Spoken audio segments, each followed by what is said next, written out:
Guys, follow the science. Follow the science. I mean, it sounds so obvious. Just follow the science, right? Isn't that what we're supposed to do? Isn't that what they've been jamming down our throats for the last almost a year now? You follow the science. What do you think the science says about 108, apparently, and according to the New York Post, again, fact check disclaimers, according to the New York Post, 108 illegal immigrants in Texas who tested positive for COVID are reportedly released.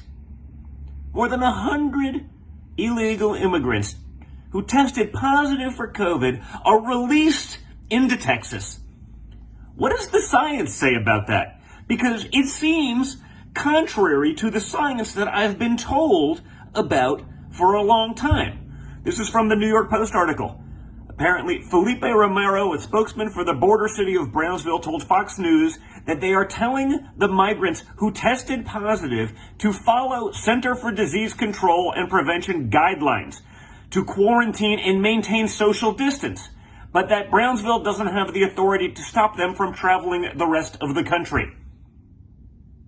I mean, you're telling an illegal immigrant who just came across the border, maybe doesn't have any option, any place to go, anywhere to go. You're telling them, and you expect them to actually follow the social distancing guidelines and quarantine protocols from the CDC.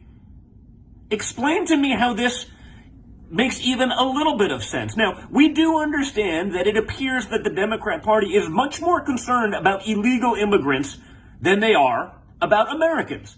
Just like they're much more concerned about jobs for other people than Americans, and they'll destroy those jobs. But think about this. It never goes on.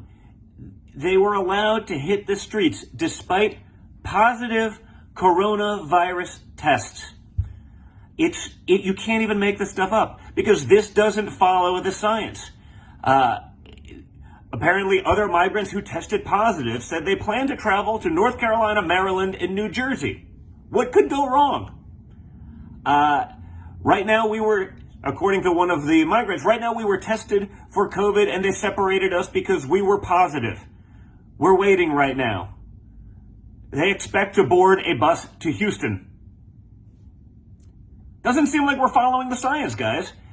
Doesn't seem like we're following science. One of the migrants said about their North Carolina ride on the bus, on the way, quote, "We were wearing masks all the time, gel and washing our hands." Really, I don't feel anything. Oh, that's wonderful. I guess you can't transmit the virus to other people. Think of how insane this is, folks. Think of the standards that they held Americans to. They locked you in your homes. They shut you out of your businesses. You can't dine in person. Guess what? If you're illegal, hey, we'll give you whatever you want. In fact, we're promising you health care and free education, which is causing this surge of migrants at the border. They're showing up with children. They're doing whatever they can to get in the country because we're telling you, if you come here, we'll give you everything. And by the way, if you have COVID, I don't know, maybe just follow the CDC guidelines, go into the society. Think of how nuts this is. This is the woke left pushing an insane agenda. This isn't following the science. It never was. This is absolute insanity. And guys, we gotta push back. We gotta push back, and we can't let this happen to our country.